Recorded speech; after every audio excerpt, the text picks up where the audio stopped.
мөмөг сонирхогчтой орой мэндийг хүргэе. Хөп нөөц нэвтрүүлэг та бүхэнд энэ улирлын 6 дахь дугаараа хүрэхэд бэлэн боллоо. Нэвтрүүлгийн ивент тэтгэгч M-Bank спортыг дэмжигч Top Doors.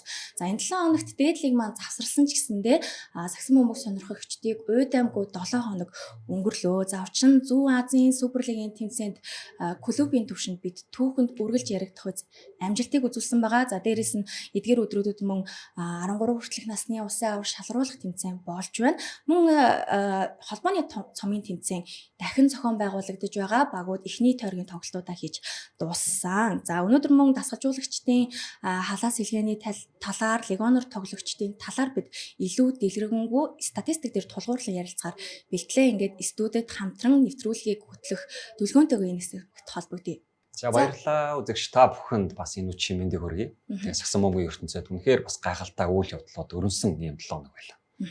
За өчигдөр бас нэг сонирхолтой үйл явдал болсон. Энэ юу юм гэхээр Завхан Бродерс багийн эзэн Санжаа. За Дерек Роуз Монголд ирүүл үзгөө гэсэн нийтлэлийг бол өөрийн сошиал орчиндөө оруулсан байгаа. За бид хэдий бас сошиалд тулгуурласан зүйл дээр ярьдгүйч гэсэндээ багийн эзэн статустай хүн ийм постыг оруулсан учраас ярилцах ёстой юм болов уу гэж бодож байна. За Дерек Роуз Монголд ирэх боломжийн тухайд төлөвлөгөөний хувьд энэ тал дээр ямар бодолтой байна. За энэ тоглогчийн хувьд бол бас NBA-ийн хамгийн залуу MVP гэдгээрээ алдартай. За Chicago Bulls багийн хувьд 1 сард түүний дугаарыг мөн хөглөхөөр болсон байгаа.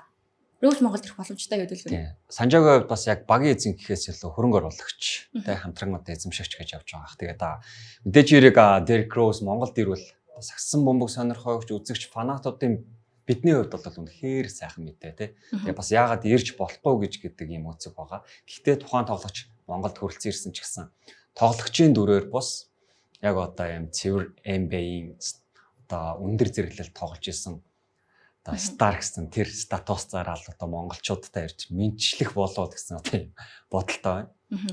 Сүүлийн үед ер нь багийн эзэд Монголд авчрах легионер тоглогчдороо өрсөлддөг иймэрхүү чиг хандлага ер нь ажиглагдаад байна л да. Тэгээд энэ удаагийнх үүний нэг жишээ юу? Эсвэл маркетинг хийв үү? За миний зүгээс юу гэж харж байна гэхээр Дерек Роусыг Монголд тоглохоор ирэх бол ямч боломжгүй. За ягаад тэгэхээр түүний хувьд зодог тайснасаа хоошоо бол мэрэгжлийн нэгжлэгт тоглоогүй, дээрээс нь тоглохгүй гэдгээ өөрөө мэдгдсэн. Яг одоогийн байдлаар бизнесийн салбарт илүү төлхөө ажиллаж байгаа. За өөрийн нэрийн хэд хэдэн дэлгүүрүүдийг нээснээс гадна за Adidas-тай бас насан туршийн гэрээтэй. Тэгэхээр Дерек Роусыг Монголд авчрахын тулд түүний зардал болон хөрөнгөний талаас авч үзэх юм бол тоглогч талаас боломжгүй. Гэхдээ ямар нэгэн өөр байдлаар хамтрал байхыг бол үгүйсэхгүй юм тийм ээ.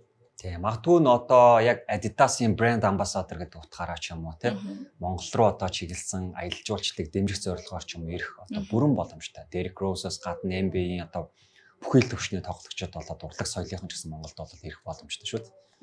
За баярлалаа. Ингээд студид хэсэг хугацааны дараа бид зочинтойгоо эргэн уулзъя. Нэвтрүүлгийн ивент тэтгэгч хамтдаа төрүүлж алах нь энэ дэлгэрүү.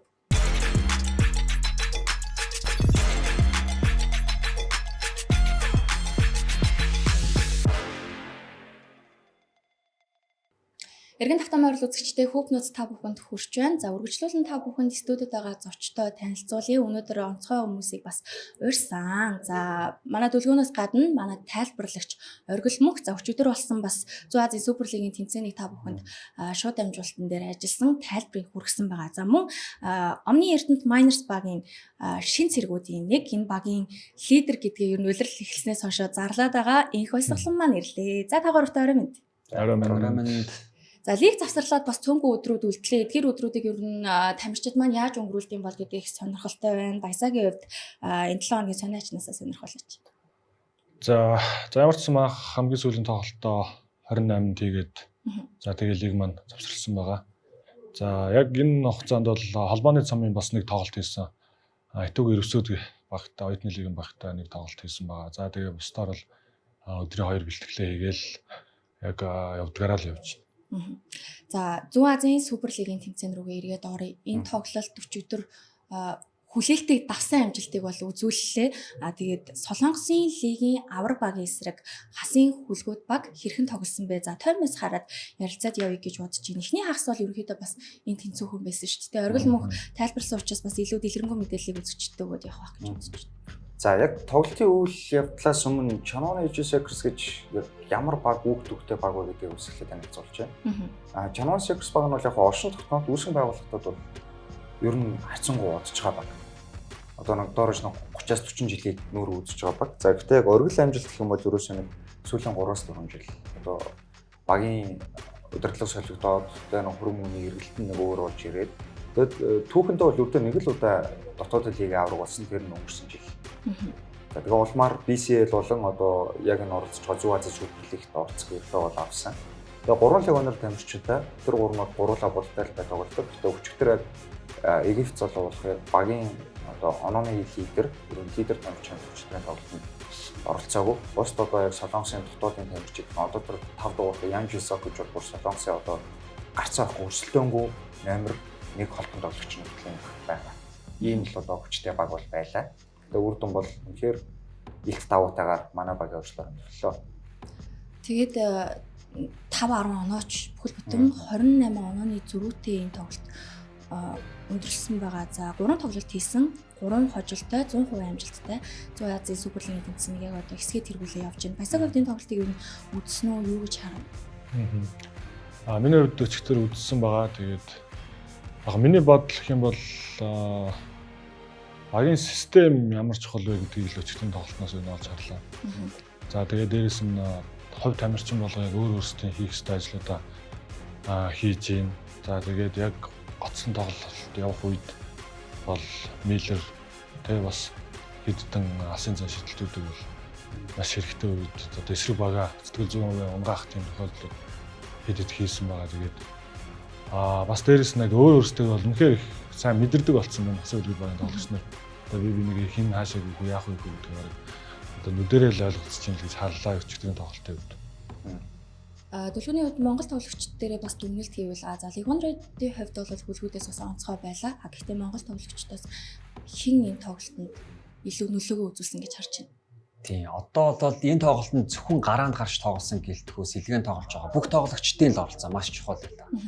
Дээр нь нэвтрүүлгийн одоо өчигдрийн тоглолтын өмнө нэвтрүүлэг эхлэхээс өмнө анализ хийжсэнээр бол яг энэ харагдаж байгаа FAOD-ийг энэ тамирчин бол илүүрхэх бүрэн боломжтой байсан.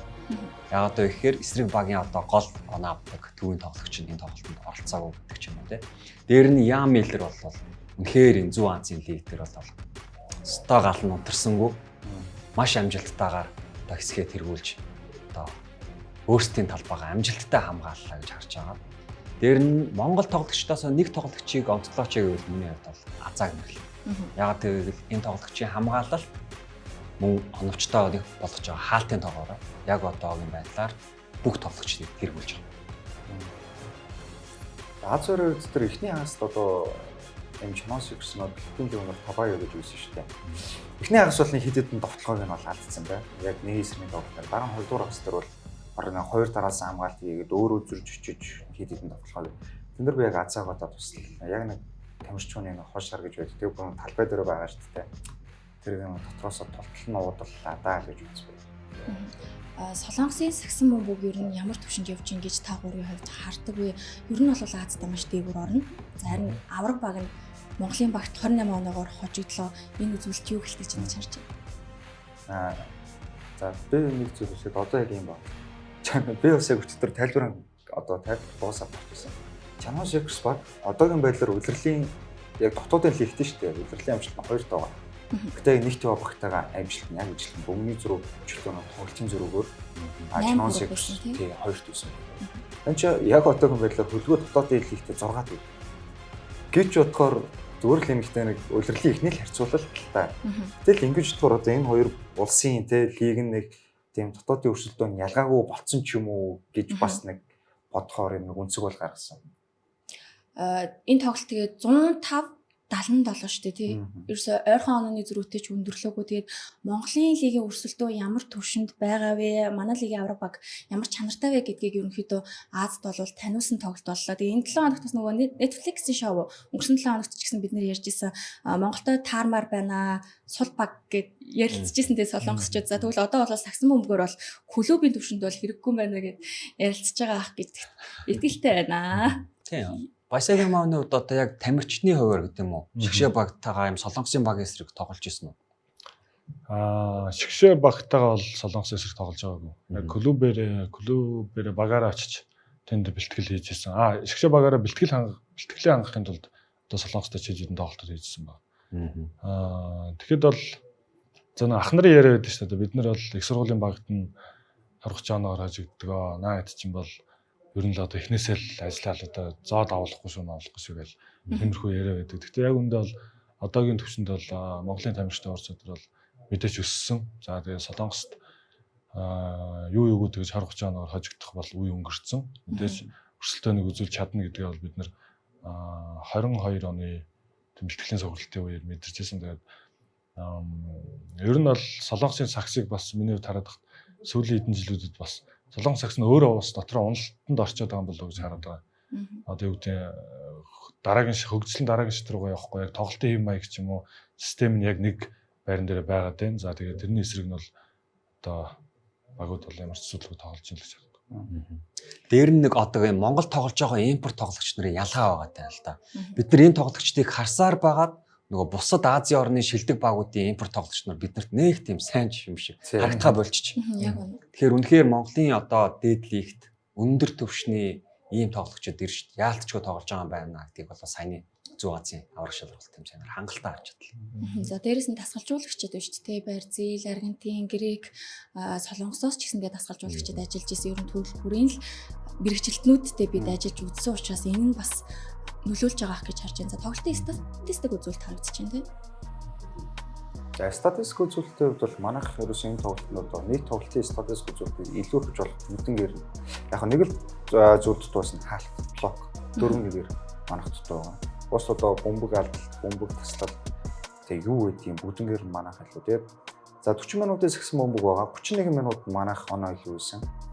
Circus баг болохоор 6 минут 20 орчим секунд илүү. Тэгээ үлцэн хугацаанд нь бол 2 баг оноо тэнцүү байсан. Тэгэхээр манайх ерөөсө тоглолтын 3-1 та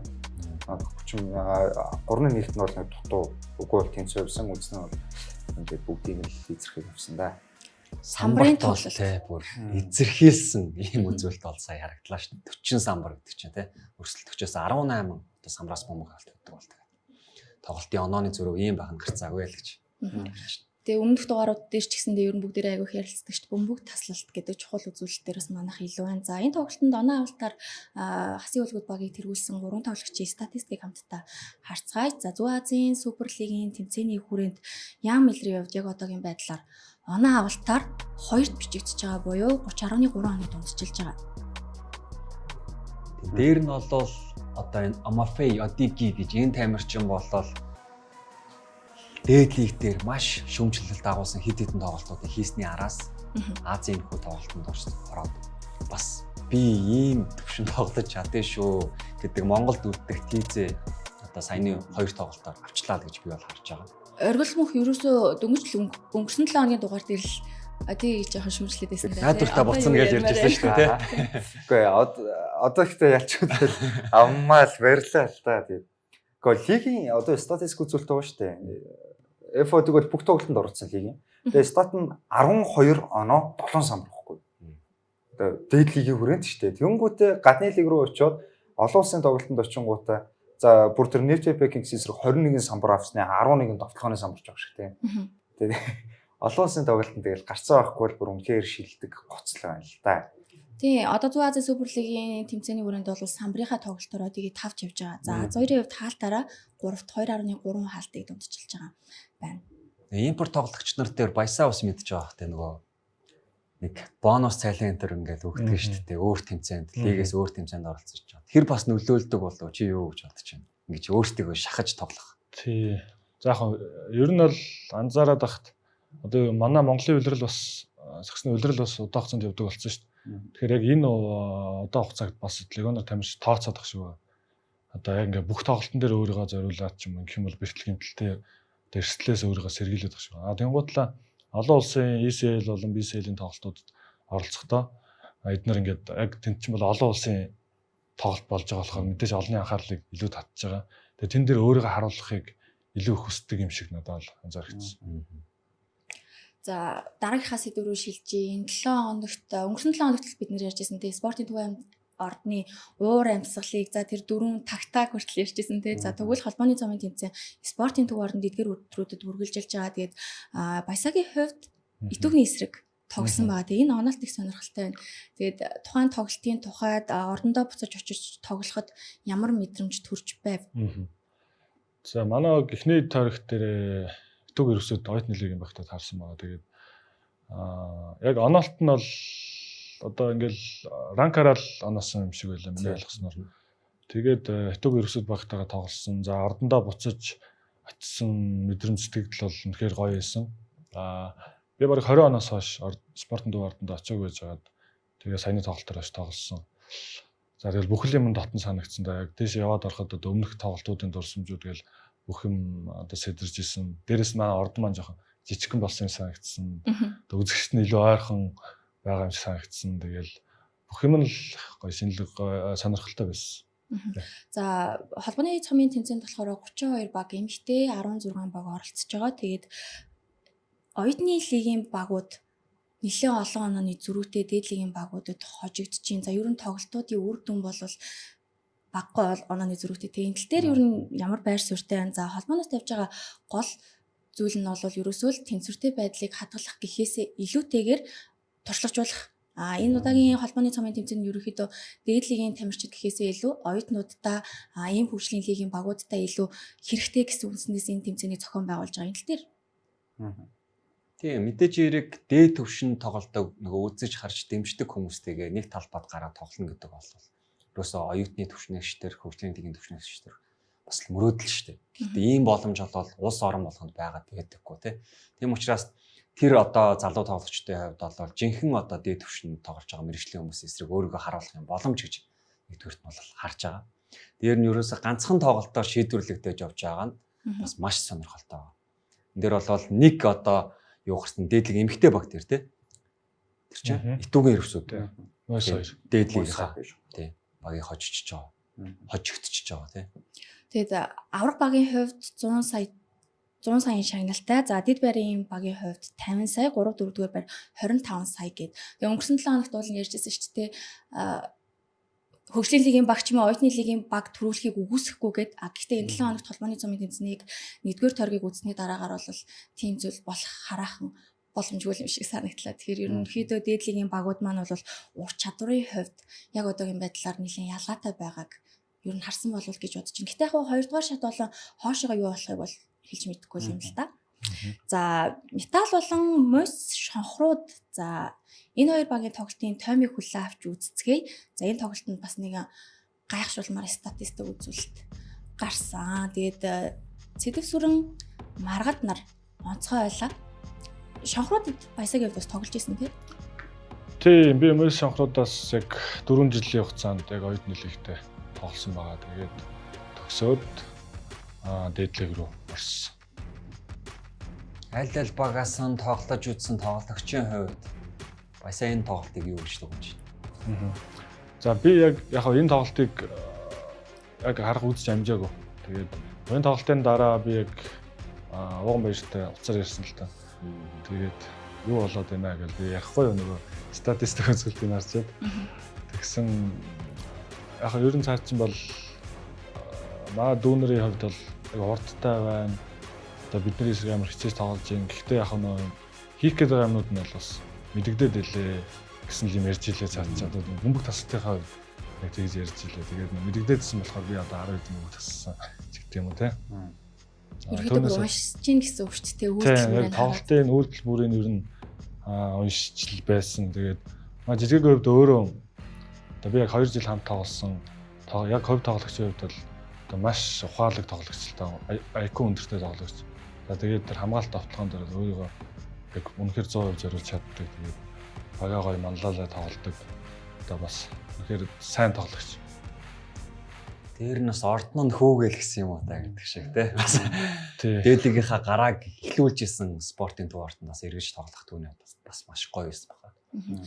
За тэгээ 37 онооны зөрүүтэй өндөрлсөн энэ тоглолтод ууган баярын хувьд одоо дэлхийд яригдах хэмжээний онцгой статистик үзүүлэлтийг үзүүллээ. Тэгээд нэмээд 3 самбар авсан бол бүр гайхшруулах байж тээ. Гэхдээ яг хуу тэмцээний хувьд бол жижиг тэмцээнд орно л доо. Гэхдээ мэдээж энэ бол гайхалтай үзүүлэлт. Хувь тоглогчийн зүгээс харах юм бол ямар ур чадвартай вэ, ямар олон талт тоглогч вэ гэдгийг л нотолсон ийм өдөр нь байлаа.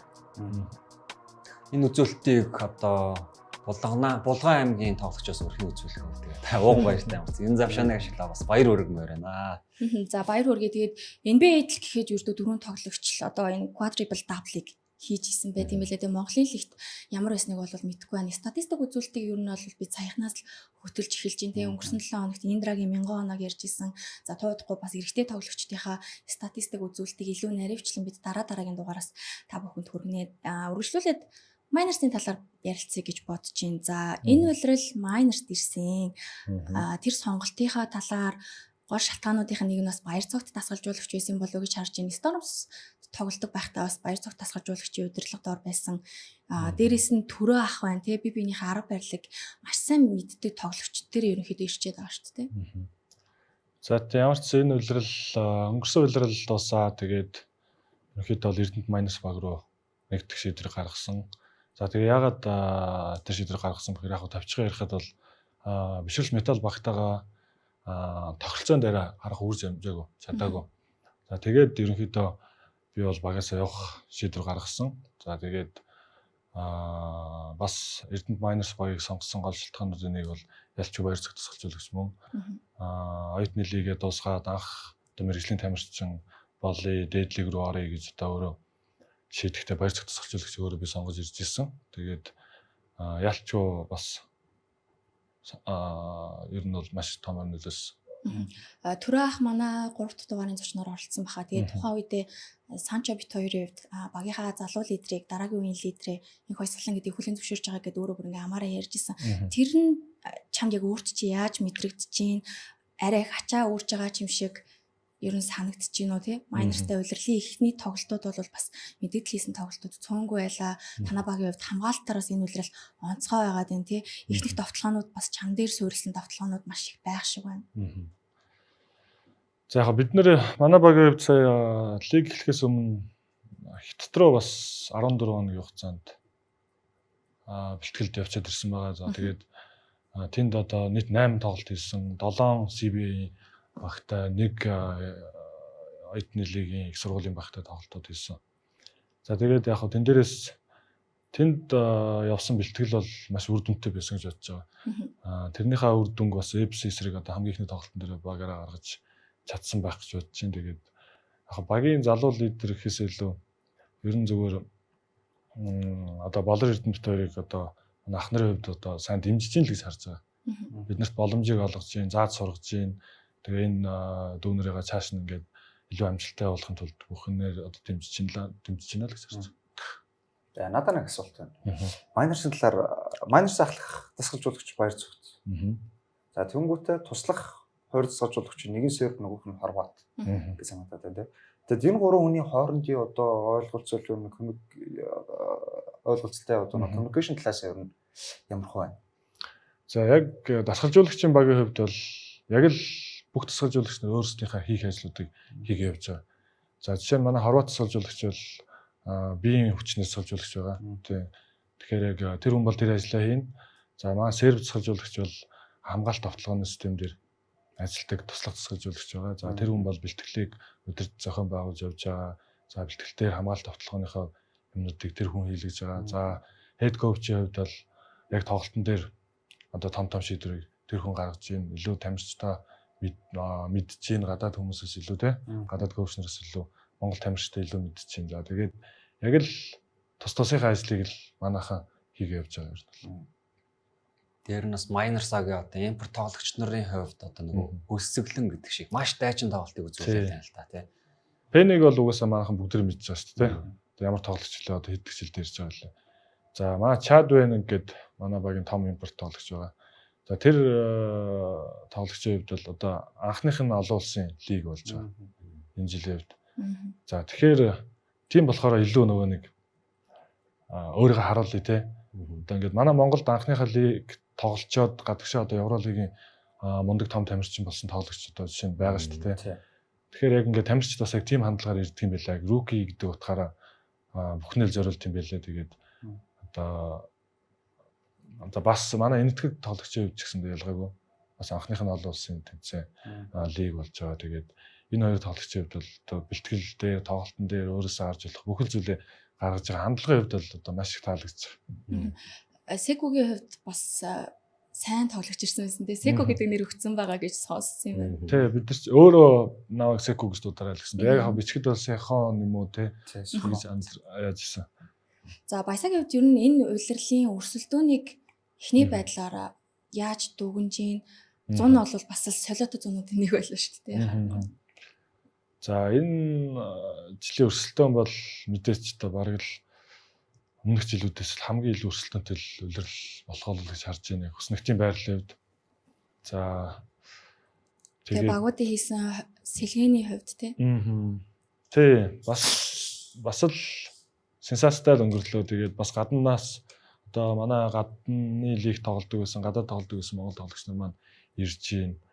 За тэгээд ерөөсөө өрсөлдөөн бол бас эхнээсээ маш ширүүн байгаа. Тэгээд дээрэс нь манай 3-3-ын тамирчид маань бас одоо 12 сараас бүгд орж ирнэ гэж одоо мэдэгдэж байна. За тэгээд одоо хин хэнийг хожиж яач магадгүй тийм л улирлууд тоглолтууд гарах болов гэж харж байна. Авраг авч ясан туршлагатай багт ирсэн байгаа. Тэгэн гуртаа багт чинь болохоор яг тэр бүрэлдэхүүнд байсан цөөнгөө тоглогчид байгаа. Тэгэхээр мэдээж танай багийн зорилго бол авраг байх. За тэр замд нь хамгийн хүчтэй өрсөлдөгчд байж магадгүй дээ гэд ер нь улирлын ихэнд хан авсан баг байна уу?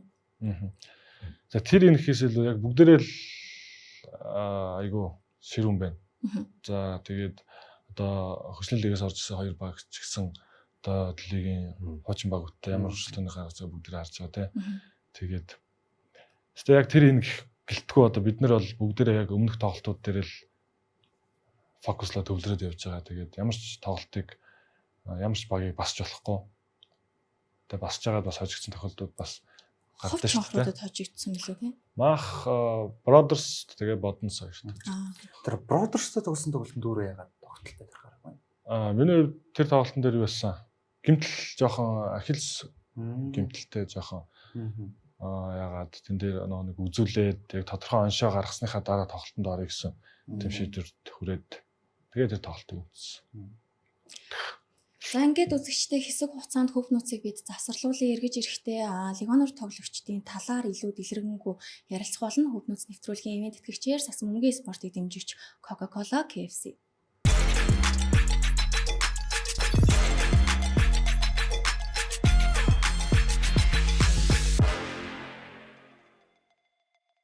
Эргэн тавтамын орол үзэгчтэй хөв нууц улирлын 6 дахь дугаараа та бүхэнд хүргэж байна. За үргэлжлүүлэн бүгдээрээ легионер тоглогчдын талаар илүү ярилцъя гэж бодож байна. За бүх легионеруудыг үзүүлэлт дээрээ тэргүүлж байгаа 3 тоглогчийн статистик үзүүлэлтийг хамтдаа харцгаая. За аль хэдийн Монголын Сагсан бөмбөг сонирхчдын хувьд танил болсон 2 тоглогч бол тэргүүлж байгаа. За энэ статистик үзүүлэлтийг бол манай телевизийн зүгээс гаргасан байгаа. За Ахмадын хувьд бол оноо авалтаараа лигийн хэмжээнд 2-т явж байгаа. За самбраараа 4-т боловч дамжуулалтаараа 57-д байгаа. Гэхдээ бөмбөг тасалт гэсэн үзүүлэлтээр 2-т.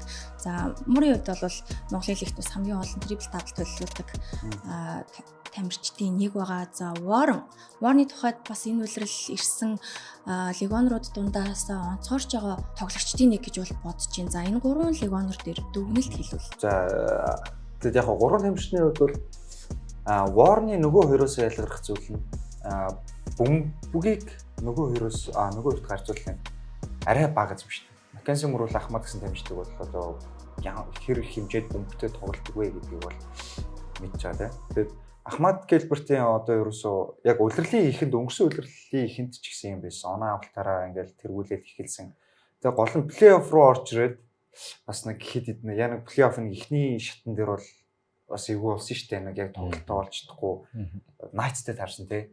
Тэгсэн санагдав. Тэгээд яг Найтсаас нэг хамгаалтынхаа учрыг олцсон байжгаад тэгээд зөрөөдөр нэг хүлгүүтэй хийсэн тоглолтын дээр бол нэг тоглолт нь болоод эхэлсэн. За Маккенси мөрөд бол би хувийн зүгээс бол дөрөв тоглолт нь агуу дуртай. За Warren дээр нэг чухал статистик үзүүлэлт байгаа зүгээр. Тэр Warren шүү дээ нэг тоглолтод хамгийн багадаа яг одоо ингээд лигт оролцсон бүх тоглолтуудыг би бүр хурууд харж байгаа харсан юм. Хамгийн багадаа 6. Тэгээд дандаа түүнээс дээш алдаа өөр дээрээс салгадаг. Өөр ер нь яг донжлаад үзүүлээд нэг тоглолтод 8 алдаа бол доорож өөр дээрээ салгаж байгаа гэсэн тийм статистик бол байлаа. Баясагийн хувьд ер нь легоноор тоглогчдыг харах юм бол хиний эсрэг тоглох хамгийн хэцүү санагддаг вэ? За бид нар легоноор тоглогчдоос юу хүсдэг вэ гэхээр ерөөхдөө нэг 20-с дээш оноо 10-аас дээш самбар ч юм уу маш олон талт тоглолтыг манлайллыг харддаг тий. Гэхдээ энэ тоглогчдын бас хамгаалалт нь яг тоглогчдын хувьд ямар санагддаг юм бол гэдэг сонирхолтой байна. За мэдээж яг эсрэг тоглоход хэцүү легонууд гэвэл өөрсдийн байрлалын легонууд дээр хэцүү. Ерөнхийдөө бол яг 40 минутын турш өөрийнхөө байрлалын үнэтэй илүү их тулдаг болохоор тэгэхээр одоо яг миний байрлал дээр тоглож байгаа тоглогч нар жоох хэцүү санагддаг ер нь. За жишээ нь одоо Ахмад байна шүү дээ. Ахмад бол одоо яг нэг тоглолтод ороод явах юм бол үнэхээр одоо нэг үед хэдэн онооч юм те нэг тоглолтод хэдэн онооч авах. Ер нь бол зогсооход хэцүү. За тэгээ манай аваагийн хувьд бол өнгөрсөн тоглолтын дээр бас Ахмадыг дийлэхгүй байсараагаа л ерөнхийдөө тоглолтыг алдчихсан тохиолдлууд байгаа. Тэгээд Knights-ийн Warren-гийн хувьд бол бас CBA тоглож исэн легоноор тоглогч байлээ. Тэгэхээр одоо CBA-ийн легонууд бол тэгэхээр маш өндөр түвшний легонууд байд юм байлээ. Тэгээд тэнд тоглож исэн гэхээр мэдээж сайн легоноор байгаа. За тэгээ одоо ингээд хэдэн тоглолтуудыг харж байхад бол мэдээж торох юмгүй л оноо авч явах шиг байна. Дээрээс нь бас оновчтой дамжуулалтыг бас үнэхээр багийнхан бас сайн өгд юм билээ. Тэгээ дээр энэ сугараа Warren гэсэн хослол бас хэд сайн яваад байгаа харагдсан. Миний хувьд бол яг энэ гурваас онцлол Warren-ыг онцлно. Энэ тамирчны зөвхөн оноо авах мэдрэмжээс гадна тэр хамгаалтын ур чадварууд багийн төрөний баясаа гэлдэг шиг пассар тийчээхтэй оновчтой дамжуулалт бол үнэхээр бас юм өөр зэрэглийн тоглогч гэж харуулдаг байна. За Сэлэнг Бодонс багийн хувьд одоо нөгөө буцаад Ахмад Гилберт үү Вильямс үү гэдэг юм сонголт нь маш ойртож байгаа. Тэгэхээр Ахмад Гилберт хэдий 26 оноо дундчлаад явж байгаа ч гэсэн үндсэн багийн ростертой үлдэхүү эсвэл гэдэг бас юм сонирхолтой шийдвэрийг бол Сэлэнг Бодонс баг хийн. За Маккензи Мөрийн хувьд бол яг үнэхээр олон тал тоглогчтой. Гэхдээ трипл дабл дундчлаад баг нь хожигдоод дэвэл яах вэ гэдэг бас нэг юм өөр өнцөг гарч ирж байгаа. Тэгэхээр хизээ одоо үндсэн ерхий тасгалжуулагч нь Цахан Бродерс багт томилогдоод системэн суугаад гой тоглолтууд нь гарч эхлэх юм болоо гэдэг л ийм л хүлээлттэй. Баг дотор уур амьсгалын ямар нэгэн зүйл байна уу гэдгийг өнгөрсөн 7 хоногт ярьжсэн те ер нь Маккензи Мөрийн талбай дээр гаргаж байгаа хандлага тэгээ энэ 7 хоногт багийн эзний дээр оруулсан постаас харахад дараагийн легоноор хайсан байхыг ч гэсэн үгүйсэхгүй хэдийн тоглогч бүх легоноор тоглогчдыг тэргүүлж байгаа жигсаалтын хоёрт байгаа ч гэсэндээ ерөнхийдөө бас асуудлынхыг бол үгүйсэхгүй байна. За тэгээд энэ 7 хоногт бас нэг онцгой зүйл болж байгаа нь Инхбатын дүлгүүн холбооны цомын тэмцээн дээр бол оролцсон. За удаан хугацааны дараа эргэж ирсэн учраас тухайн тоглолтыг бол нэг оноотой дуусгасан байгаа. За 11-р сарын 12-нд дээдлигийн эхний тоглолтоо FC эсрэг хийх хуваартай байгаа юм байна. За Металлын шинэ тоглогч хэн байх болоо гэдэг их сонирхолтой болсон. За яагаад вэ гэхээр Абдул Малик Абугийн хувьд энэ 7 хоногт нутаг бутсан байна. Тэгээд өмнөх дугаарууд дээр ч гэсэн бид нар ярьж байсан. Энэ тоглогч Металлын бүрэлдэхүүнд байх ёстой хүн мөн үү, нөлөөгөө үзүүлж чадчихэв үү гэдгийг ярилцчихсэн. Тэгээд статистик үзүүлэлтийн Монголын лигт тохироогүй шалтгааны гэж хэлэхэд ер нь хэлсдэхгүй байхаа. За оноо авалтаараа бол 30-д бичигдэж байгаа юм байна. За самбарт 5.8 гэдэг үзүүлэлтээр 21-т бичигдэж байгаа юм байна.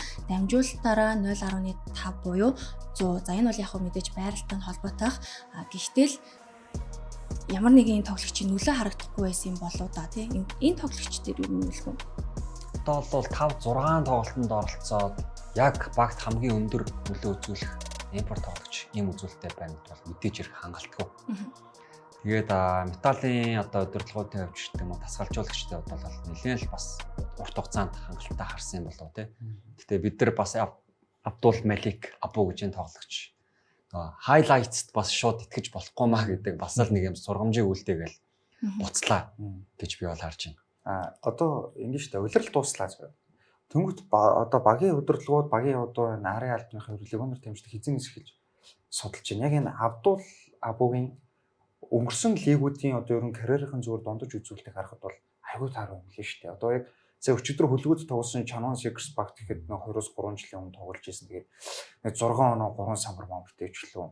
Яг ингээд стат нь бол айгүй юм. Тэгээд би зүгээр яг зөв дотроо миний л бодол металл зүгээр бүр ингээд нэг тоглогчтой тохирсон байсан чинь тэрүүндээ мориулаад за тэнгуүдээ нэг цаг тулаад авцсан ч юм уу те. Би бол нэг тийм хувийн гаргалгааг бол зүгээр бодож үзсэн. Энд дээр бол тийм зүйл байгаагүй гэж сонссон. Яагаад гэвэл металл баг бол лиг өндөрлөөл тэр цагаас эхлээд дараагийн удирдлын бүх импорт тоглогчтой хайж эхэлсэн. Тэрэн донд бол энэ тоглогчийн хайлайтс бол үнэхээр өндөр түвшинд байсан шүү дээ. Өнгөрсөн дугаараар саруулч гэсэн Apes баг-ийн тоглогчийг авах гэсэн. Гэж хэлжсэн шүү дээ, тийм. Тэгэхээр бусад багууд ч гэсэн ингээд сонирхож ирсэн тийм өндөр зэрэгэлт харж ирсэн тоглогч. Тэгээд нэг тоглолтод л одоо 30 оноо авч онцгоорсон. Бусад тоглолтод бол үнэхээр арга барилын хувьд ч нийцэж чадсан, өөрийгөө харуулж чадсан болтой. Дүлгүүн Баясан 2 хоёулаа өнгөрсөн үеэрэл металлын бүрэлдэхүүн байсан 2 тоглогч тий. За металлын фэнүүдийн хувьд бол Wesley маш өндөр цензурыг тогтоогоод өгсөн болов уу гэж хараад байна л да. Тэгэхээр ямар ч тоглогч ирсэн магадгүй Wesley-тэй харьцуулаад байхыг бол байж болох юм тий. Ямар одоо импорт тоглогчийг үнэхээр өндөр зэрэглэлийн сайн импорт тоглогч гэж хэлээд байгаа юм бэ? Гэт тэр үзүүлэлтээр яхад ерөөсөө л тогтмол үзүүлэлт. Буюу нэг тоглолтод 30 оноо, нэг тоглолтод 5 оноо авдаг биш тий.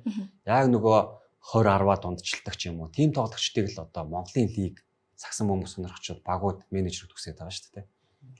Тэгээ өчигдрийн Зүүн Азийн Суперлигийн тэмцээн дээр ч гэсэндээ ерөөхдөө бид нар харлаа л та манай Монголын багууд, клубүүд легионер тоглогчийг сонгохдоо за саяны Абугис тооцох юм бол ерөөхдөө маш сайн сонголт хийж чаддаг гэдгийг л ерөөхдөө харуулсан жишээ өчигдрийн тэмцээн байлаа. За энэ 7 хоногт бас нэг болсон зүйл нь Захын Бродерс болон Ховд Шонхрууд багийн дасгалжуулагчид. За энд яг юу болоод байна гэдгийг дүлгөө илүү сайн мэдээлэх байх гэж бодож байна. За Захын Бродерс баг маань одоо сүүлийн баг 2-3 удиралч юм солонгос системээр тоглоод тэр систем нь баг багта бүрэн суучж байгаа. Хурдан довтлохоо, алсын зайн шидэлтүүдийн оролдлого тий. Тэгээд яагаад солонгосуудаа явуулсан нь бас доолтол тодорхойг байгаа. Гэхдээ солонгос дасгалжуулагч явсны дараа Монгол дасгалжуулагч үзсэн. Хэм блэ? Батбүрүү. Батбүрүү авах очоод түүний дараа өнгөрсөн жилийн металлын одоо X дасгалжуулагч Вагелис Цепелис гэдэг грек мэрэгчлэлтнийг авлаа гэж байтал дахиад явуулчихсан. Одоо тэр баг дээр одоо гавьяа тасгалжуулагч тулга очих уу гэдэг хүлээлт байсан чинь тулга тасгалжуулагч нь Ховд Шонхрууд багтчихсан. Тэгэхээр одоо энэ баг дээр яг хэн гэдэг тасгалжуулагч энэ улиралд залж чиглүүлэх вэ гэдэг юм асуулт тал. Улирал эхлээд удаагүй байхад дасгалжуулагчтай халж байгаа, зарим нь өөрсдөө явж байгаа энэ тохиолдол нь ч гэсэндээ энэ жилийн улирал үнэхээр өрсөлдөөнтэй байгаа бүх багууд хочхыг хүсэж байгааг л илтгэж байгаа зүйлүүдийн нэг байна л да. Тэгээд Баясагийн хувьд грек мэрэгчлэлтнүүдтэй за металл тахтаач гэсэндээ шгшээ багийн төвшөнд ч гэсэндээ хамтдаа ажиллаж исэн. За грек дасгалжуулагчд дээр ер нь тэднээс юу суралцж гин грек мэрэгчлэлтнүүдийн онцлогийг чиний хувьд хувьдаа яаж харж байна? За ер нь энэ гадаад дасгалжуулагч нар одоо яг анх ирсэн цагаасаа л одоо тоглогч нарт одоо бид нарт бол бүгдэнд нь маш шинэлэг байсан л да. Бүх систем, хамгаалтын систем, довтлооны систем гэдэг бидний өмнө үзээгүй байсан юмнуудыг одоо юу гэм оруулж ирж ирсэн. За тэгээд дээрэс нь бэлтгэлийн систем. За тэгээд ер нь бол бас тоглогч нар бол одоо баг дээр шинэ дасгалжуулагч ирлээ. Тоглогч нарт бас нэг талаасаа жоох айц. Яагаад тэгэхээр бэлтгэмтэлтэй ч юм уу эсвэл ямар нэг асуудалтай байж байгаад ихэнх үедээ өөрийгөө дасгалжуулагчтай харуулж чадаагүй бол ер нь тэр улирлын турш жоохон сэлгэр үе явчих талтай. Гадаад дасгалжуулагч нар бол яг тийм байлаа.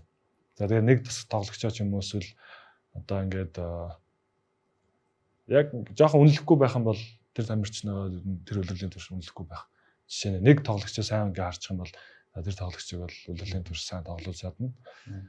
За тэгэл алдаатай оноотой зүйлүүд аль алинд нь мэдээж байгаа. Тэгээд тийм л байна. Өөрсдөө харуулах нь маш чухал байна шүү дээ. Тий, ер нь бол яг нэг баг дээр гадаад тэр хүн тэр тоглолтыг одоо улирлын турш удирдах явуулах ёстой хүн болохоор мэдээч яг өөрсдөө ихний ээлжинд харуулж тий юу чаддгүй яадгүй гэдгийг тэр дасгалжуулагчд ойлгох хэрэгтэй. За тэгжиж цаашаал явна. Түүнээс тэгж чадаагүй тамирчид бас миний мэдих тамирчид бас байгаа. Тий, тоглоомын санчрах дээр ч гэсэндээ энэ яг харагдсан шүү дээ. Ерөөсө гадны мэрэгчлэнүүдтэй хувьд чи өмнө нь хэн байсан бэ гэдэг бүр огт сонирн биш болчих. Тэгэл яг өөрөө ирээл багаа гараад Өмнө нь одоо огт тоглолтгүй байсан тоглогч ч юм уу шууд одоо гарааны тоглогч болох юм. Ийм тохиолдол үүссэн маш бол. За хов чанхруудын талаар бид бараг дугаар болгон дээр ярьж байгаа. Энэ баг бол хөгжлийн лигийн авраг баг. За тоглолтын төгсгөлд баг зэрэг алдаа гаргаад идэг болохоос хожих боломжоо яг нэг жижигхэн минутанд л алдаад ах шиг тий. Тэгээд дасгалжуулагч тэр шинэ үдэл хийсэн. За тулаад дасгалжуулагч ирлээ. За өөрөө бол 3 багаас энэ сонголтыг хийсэн гэдгийг бол мэдгдсэн. Би бол хувьдаа хэрэгтэй багтаа хэрэгтэй хүн нэрж чадсан гэж харж байна. Тэл дээр та 3 хувьд ямар байр суурьтай байна? За хов шонхруудын тайлбарт юу н оргил мөнхөд цөөнгө орсон баг тийм. Зөндөө орсон. Сая юун дээр орсон. Цомын тоглолтын дээр орсон. Тулаад дасгалжуулагч ирс сайн зогцох бол. Сая цомын тоглолтын дээр бол ирсэн. Тэгээд яг хов шонхруудын бүрэлдэхүүнийг харахад бас одоо нэг тамирчтайгаа бүр нөө багаас нь хамт ажилласан гэх юм уу та. Тим хүмүүсээс цөөнгөө байгаа харагдсан. Одоо Батуйгаас ч юм уу авахуулаад, хуугаагаас авахуулаад энэ бол тийм тамирчид бол байгаа харагдсан. Тэгээд гол нь туслах засгалжуулагчдын албаж нөө тэр чигээр одоо юу гэж Монгол хүмүүс байгаа шүү дээ. Тийм учраас тэр нөө юм дээр бас харилцаа холбоон дээр бол ямар нэгэн асуудал үүдэг. Тамирчид гэсэн тэр нөө спортын ордон чинь нөө шүүгчийн ширээн дээрээс тайлбар авсан байхгүй. Тэгэхээр нөө нэг хажууд сууж байгаа багуудын сэлгээний санал засгалжуулагчдын яриа шууд орж ирнэ. Тэгээд ер нь бол тулгуур засгалжуулагч бүгд маш гоё тийм мэлгэмсэг халуун дотноор хүлээж авч гарсан. Багийн уур амьсгал дээр бол ямар ч асуудалгүй байгаа л анзаарах. Яг хажууд талаас бол. Батхойгийн хувьд бас шонхруудад ирсэн байгаа. Тэгээ энийг болвол мэдээж өмнөх багтаа минутын хувьд төдийлөн боломж олдохгүйсэн бол хов шонхруудад ирээд илүү үүрэг ролтой тоглож чинь. Та хоёрын хувьд бас Батхойгийн талаар илүү сайн ярих байх гэж бодож чинь. Шонхруудын бол илүү сайн зохицох байх тий. Тэ нөгөө тулгаахан хэлдгээр нөгөө 4 уулын дундхлыхтэй жинхэнэ одоо яг л нөгөө өөрийн арга барил буюу Монгол системээ энэ багт суулгаж одоо бусад гадны мэрэгчлэлтнүүдтэй маш сайн өрсөлдөх тийм зүйлэр бол тэмүүлж байгаа бах тий. Тэгээ 2 Монгол улсын гавьяа тасгалжуулагч бас 2 бага ингээд тусдаа удирдах явж байгаа нь миний хувьд бол маш гоё юм. Тэгээ Батхойгийн хувьд бол яг хав Батхойг TLG-гээс явсан ч TLG Батхойгаас явсангүй. Тэгээ эргэж нэгтлээ. Тэгээд маш гоё тоглолтыг үзүүлэх бах. Тэгээ Хуугагийн хувьд бол үнэхээр бас юм оноо авах чадрын хувьд бол гоё тоглогч те. Мэдрэмжтэй. Тэгээ нэг дээрч тоглоно, хоёр дээрч тоглоно. Өмнө нь бас тэр хоёрын нэг багт дасгалжуулагч тоглогчийн дүрээр хамтдаа тоглоо үзчихсэн болохоор ойлголцлын хувьд ч гэсэн маш сайн байх гэж байна. За үргэлжлүүлээд бүгдээрээ холбооны цомын тэмцээний хүснэгтийг буюу бракетыг хамтдаа харцгаая. Ерөнхийдөө бол лиг завсарсан хугацаанд холбооны цомын тэмцээн бол болсон. Тэгээд Omni Эрдэнэт Miners налаах бison гэсэн уучраг бид 2 дугаар шатанд бол харах юм байна. Энэ бол маш сонирхолтой санагдаж байна. Тэгээд санчрын гэрээн дээр асуудал үүсгээд байсан. Тэгээд энэ бол шийтэгдсэн байгаа. Тэгээд холбооны цомд энэ хоёр баг хоорондоо уулзах нь дээ. Тэгээд яг энэ тоглолтын дээр ордонд ч тайлбарж байгаа. За мэдээж яг дээдлийн багууд бол хөгжлөлийг болон хоёр дэлхийгээс үзэрүүд юм лээ. Тэр бол уусаа шууд мэдчихсэн. Тэгээд зөв хөгжлийн лигийн хоёр баг хоорондоо тоглоно шүү дээ. Яг хөгжлийн лиг чинь бас үзэгчийн хувьд бол гоё юм байл шүү дээ. Яг одоо тэр ондилт юутэй тоглолоо доо. Ондилт ундрагна хийц гэсэн хоёр баг байсан байна. Яг тэр тоглолтод байдаг ордон бараг дүүрсэн шүү дээ. 80% дүүрэлттэй зэрэг. Түүнтэй уур амьсгал бүр амар гоё. Яг ингээд тэр нэг зүүн хойдлын буланг нэг дандаа яг нэг ойр орчимд амьдардаг ч юм уу нэг жоох хүүхдүүд ирсэн. Тэгээд тэр хүүхдүүд бас ордог нуранга алдсан шүү дээ. Спортын ордон чинь тэгэл ерөөсө тэр чигтэл кор цааж штэ тий. Бас үзэгчдэд бас маш гоё. Яг хөгжлийн багууд бол нэрээ бүр үнэхээр гоё үлээ шүү. Яг хоорондоо бол. Тэгээ үзэгчтэй бас хэлэхэд тэр одоо спортын ордонд бол тоглолтууд ямар нэг үн төлбөргүй явж байгаа. Та бүхэн үнсний дээдлийн багууд, хөгжлийн лигийн сонирхолтой өрсөлдөөнүүд, за мөн тэгээд өөрсдөө одоо сурдаг сургуулийн шгшөө багийг бол спортын ордонд очиод хажуунаас нь дэмжих юм бүрэн дүрэн боломж болцсон байгаа. Сүүлд Баясаа 23 оноцтой спортын төв ордонд тоглохдоо хүрэл авсан юм болов уу? Эхний шатанд маагчин гардтай таарад. За тэгээд эхний шатанд уурхачтай таарад, хожоод 2 дугаар шатанд гардтай таарад хожигдчихсэн. Тий. За ингээд дээдлигийнхаа хуваарийг бүгдээрээ хамтдаа харцгаая. Нэм гаргаас эхлээд бол үндэсний дээдлиг маань иргэн ирнэ. Ирвсүү даравт гэсэн эмгтэй тоглолтоор эхэлнэ. За 13:40-оос Safan Brothers, Omni Эрдэнэт Miners. За 16 цагаар минутаас Бишрэлт Металл болон Apes багтай тоглолт. Яг одоо энэ хувааруудаас та бүхний хамгийн онцлог тоглолтууд юу вэ? Жишээ нь Баясаг. Миний хувьд Brothers манай хоёр л юм гэдэг. Тэгэхээр би нөгөө өмнөх тоглолтын дээр нь Brothers эсрэг оролцож чаддаг болохоор мэдээч энэ тоглолт бол миний хувьд бол тийм байна. За тэгээд Eps Metal хоёр бас гоё тоглолт гарах хаа. Сүүлийн 2 үлрэлийн плей-офф авчраад байгаа тийм. Тий. За. Яг Metal тоглодог байхад бол Eps эсрэг тоглоно гэдэг бол бас тоглолт болгоныг л одоо маш их тоглож хүлээж тэг ач холбогдлоо гэж тоглодог байсан. Яагаад тэгэхээр одоо тэгээд мэдээж маш ширүү өсөлтөнд гарна. Плей-оффт өмнө ингээд хоорондоо таарч ингээд тоглож исэн болохоор. Одоо ч гэсэн яг тэр нь хэврээл байх гэж бодож байна. За ингээд хамтран өнөөдрийн нэвтрүүлгийг хөтлсөн хоёр хөтлөгчдөө баярлалаа. Зочноор ирж оролцсон их баясгаландаа бас баярлалаа. Улиралд нь амжилт хүсье. Нэм гаргаас эхлээд бид дээдлигийнхаа тоглолтуудыг Gambang Arena-да хүлээн авч үзэх болоо. Ингээд үзэгчдийн хөв нөөц нэвтрүүлгийн энэ дугаарыг хүрээд өндөрлөж байна. Нэвтрүүлгийн ивент тэтгэгчээр тассандаа бүү хаан Gambang байла. Баяртай үзэгчдээ.